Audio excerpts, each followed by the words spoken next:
Most operators still think raising capital is about having the perfect deal or the perfect pitch. But here's the truth. That mindset is actually killing their deals. For context, my name is Marcin Drozd. I've raised multiple 9 figures in private capital. And the biggest mistake I see is those guys are still chasing deals like it's 2019, begging for meetings, pitching too hard, and wondering why serious investors say no. Look, the rules have changed. Today, capital doesn't get chased, it gets attracted. So let's talk about what that actually means and how to build a business where investors start calling you. Point 1, the old playbook is dead. Look, you used to be able to raise money just by having a decent deal and posting it online. The market was quieter, there wasn't as much competition, and investors were happy to park their cash anywhere that looked stable. That world's gone. Everyone has deals now. And when everyone's selling the same thing, IRRs, performas, value add stories, investors, they just stop listening and start tuning everybody out. And when you compete on returns, you're in a race to the bottom for sure. Someone's always going to promise more, charge less. It is the worst place to be in when you're raising capital for your business. Quick things for you guys to do to address that right out of the gate. Number 1, audit your current pitch deck.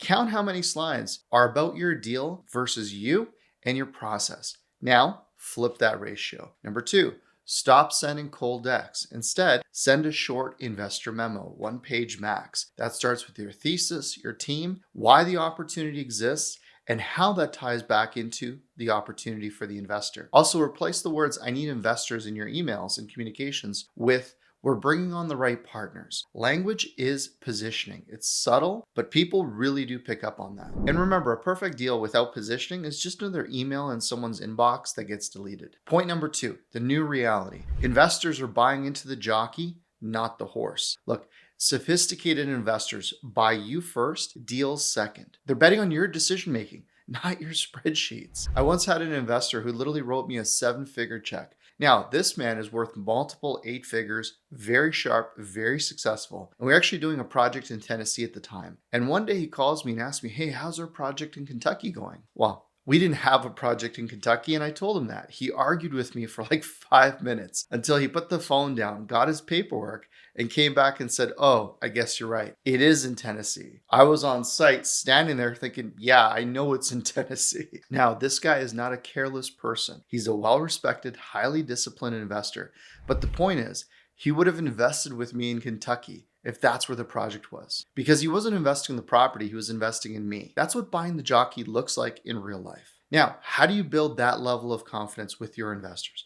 Number 1, show your thinking publicly. So once a week, post a short breakdown of how you analyze deals or how you handle a challenge. People will really appreciate that level of transparency. Number 2, develop a repeatable investor update format, even for your prospects. Send, if you have to, practice updates about market insights or lessons learned. It shows your discipline and consistency. And number 3, really lean into your own circle. Instead of chasing new capital or new relationship, deepen at least 3 relationships you already have this month. Those investor relationships are going to compound, and one serious investor relationship can lead to 5 more. Those are the types of consistent activities that are going to turn your name into a brand that your investors eventually start to trust. And your brand will turn into trust equity. So if you want investors to follow you, they need to see 3 things: your story, your why, and your evidence. So your story shows them who you are and what you've overcome. That's your credibility on a personal level. Your why shows them what drives you, something deeper than just making a return. And your evidence proves that you can actually execute. Now, evidence isn't theory. It could be the last 3 deals that closed on schedule. It could be the distributions that hit on time. It could be the lenders and vendors that'll vouch for you and you doing what you said you're going to do. It could be the track record that you can summarize all in one slide. The point is, your evidence needs to be tangible, either proof of results or proof of effort, that you do what you say and you say what you do. Now, if you want to visualize this, take a step back and write out a 90-second origin story about why you do what you do. Now, not your resume, your actual why. Why are you doing the things that you're doing?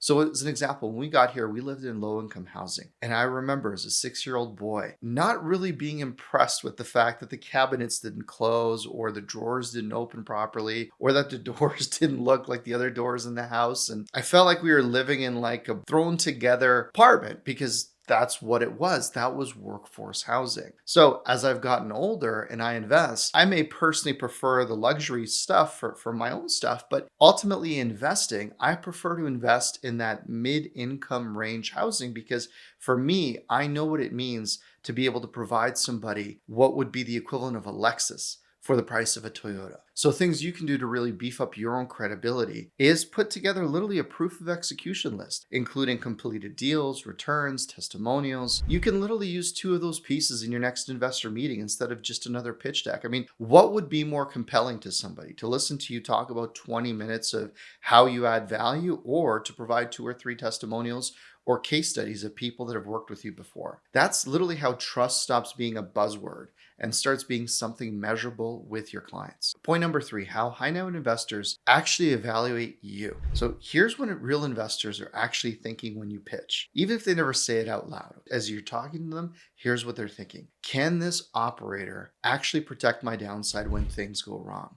See, look, they're not buying your hype or your optimism. Maybe the new investors with new money are, but people that have been here, seen the movie, been investing for 5, 10, 15 years, they're buying into your risk management. For example, I had a deal once that hit a delay, supply issues, COVID, the usual, right? And instead of hiding behind email, I called every single investor, explained the situation, walked them through the fix, told them about the new timeline, and actually had one investor increase his investment after that very call. So here's what you can do. Build a red flag protocol. Before you need it, literally decide how you'll communicate with people if something goes off track. And if you've never had something go off track, well, this is a great way to demonstrate how you're going to communicate in the future. Another thing you can do is send a quarterly market update, even when there's nothing happening. It actually trains your investors to trust your consistency. Also, another thing you can do is show your systems. Have a one-page visual showing of how your deals are sourced, underwritten, funded, managed. Investors love clarity and simplicity. Look, professional investors want to know that you won't disappear when things get tough. That's what creates referrals and repeat checks. And the more systems and processes and day-to-day activity you can show them, the more tangible what you do becomes in their mind. Point number 4, this is the practical shift you need to make today. Stop playing the old games. Stop cold calling lists. Stop fighting on which deal is going to be the most profitable, and stop showing that desperation required when you need to close. And instead, start showing the authority through consistent action. 3 quick ways you can do this right out of the gate are: number 1, you can record a quick 60-second video explaining one thing you've learned about the market in the last 30 days. You can post it. That's authority. Hey, here's what I've seen. Here's what I'm doing. Here's how I react to this situation. Really simple stuff. Another quick thing you could do is organize your investor data. Now, before you have these fancy dashboards and CRMs, literally you can have one spreadsheet, one investor type, one amount that they've invested, what is the committed communication cadence, and then just step back and take a look at that. That clarity will give you confidence. What that'll also do is it'll help you be ready before you have a deal. So you'll line up your verbal commitments. We call that dry powder in the industry. And when the right deal hits, speed closes gaps that returns can't. See, because you can move, you can create the returns that you're looking for with your investors. I'll give you a simple example. Recently, we bought a $16 million property for $11 billion, not because we paid the most, but because we could close. That's what being capital ready looks like. And that's how you get taken seriously. So to sum it all up, raising capital isn't about chasing anyone. It's about showing through your actions and consistency that you're the operator who delivers. Build trust before you need it. Dig your well before you're thirsty. And you need to communicate before it's hard. And keep that evidence visible and front row center. Proof beats pitch every single time. Now, when you do these things well enough, you stop needing to convince investors because they already know who to call when the next opportunity comes around. That's the new playbook. Not louder, just smarter. So if you found this video valuable, make sure you hit the like button and subscribe if you're not part of the community. If you know any operators, fund managers, or capital allocators that would value this channel, please send this to them, and I'll see you on the next one.